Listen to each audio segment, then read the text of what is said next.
From 68 teams to 64 to 32 to 16 to 8, and now we're down to the final four. Duke Blue Devils, North Carolina Tar Heels, Villanova Wildcats, and Kansas Jayhawks. Who do I think is going to take home the title? Well, let's start off with the fact that the number 8 seed, North Carolina, is taking on the number 2 seed, Duke. And these are two ACC rivals, so Tobacco Road has hit the Big Easy. How about that? Tobacco Road, Big Easy. That should be a good matchup. This is also on the cusp of Mike Krzyzewski's, or Coach K's, final year as coach for Duke. Duke has come from one heck of a run, especially for their coaches last year. They got past Davidson, then they beat Tom Izzo and Michigan State, which is probably one of those fine tributes. Then they took on Texas Tech in one, and they finally finished off their region with a victory over Arkansas. North Carolina, before they turned for midnight struck on the Cinderella team of St. Peter's, took on Marquette, Baylor, and then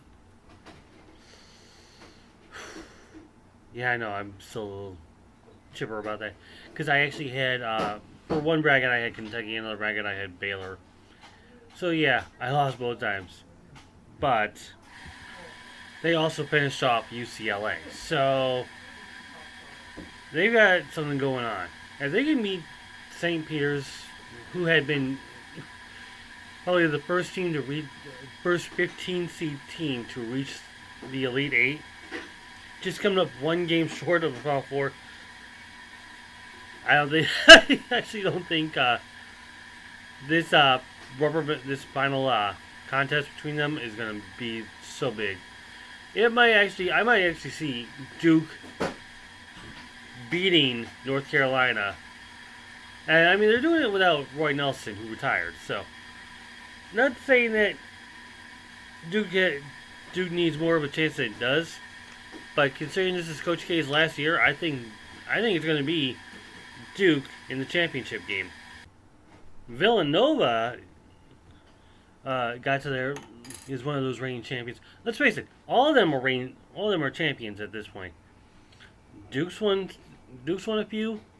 North Carolina's won a few. Villanova's won a few. I mean, I still remember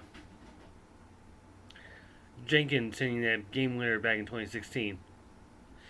And Kansas is also a champion.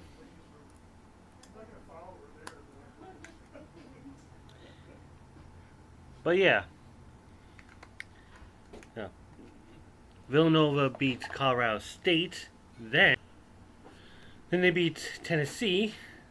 The embattled Michigan Wolverines, especially with Juwan Howard still feeling the effects of his fight with Wisconsin. I'm not going to go there anywhere. But yeah, that happened, and we won't forget about that one. And then they beat Houston to reach New Orleans.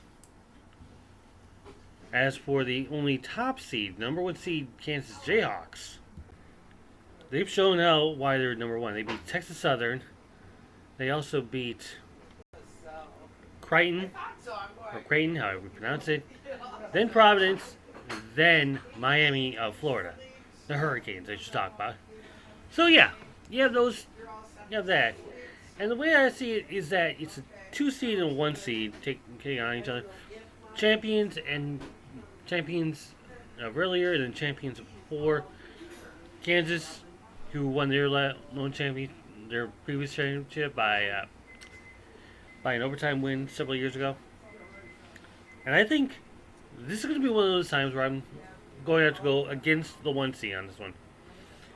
I know I'm going against my own boss on this one, but I'm going to say I've always had Villanova reaching the national championship, so I am going to stick my guns and have Villanova reaching the number one game as the number 2 seed, taking on another number 2 seed in Duke.